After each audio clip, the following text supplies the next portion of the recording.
right? I mean, even though my father didn't have the right to vote, right, when he was born, he didn't have the right to vote when he was born. He was still expected to sign up for the draft, right? And like, I do have uncles who were drafted. And I think it's interesting, even like, to follow that legacy, to follow like that family lineage, right? My baby brother had to register for like the selective service just to get access to FAFSA so he can go away to school, go to college, right? And any male who has utilized FAFSA in general, you have signed up for that selective service. So as a black man, he could be denied the right to vote, but still be required to serve and die for a country that didn't acknowledge his civil rights, right? Like, because keep in mind, at the time he was born, it was not extended to him. He inherited by the time he was able to vote, and it very much educated me in my civic duty, so certainly he's a voter. But just to think about that in that process, right? That is what like civil rights usually kind of means, right? It means a group was systematically denied access to something that should have been allowed, should have always been allowed. They should have always had access to.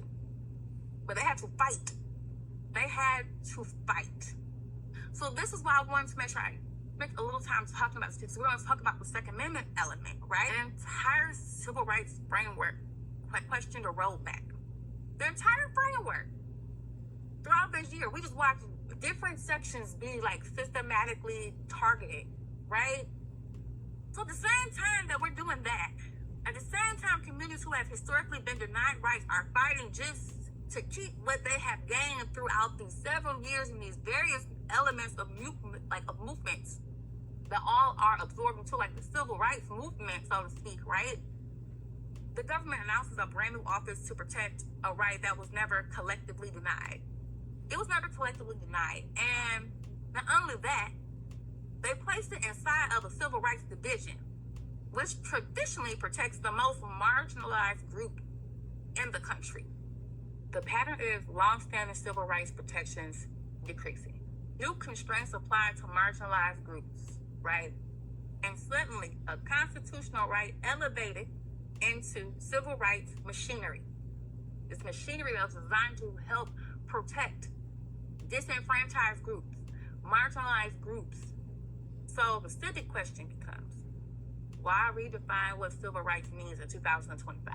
Because it's systematically coming at every angle. Why? When the definition of civil rights changes, the consequences ripple across voting, the differently abled, community, and the overall definition of disability, education, gender, housing, employment, everything, right? That's what we're watching. We're watching that how, and what do you think it means when the line between a constitutional right and a civil right starts to blur? But this is a receipt. This is me eating over here. Let us have some conversation in the comment section, and I look forward to seeing you in the next slide.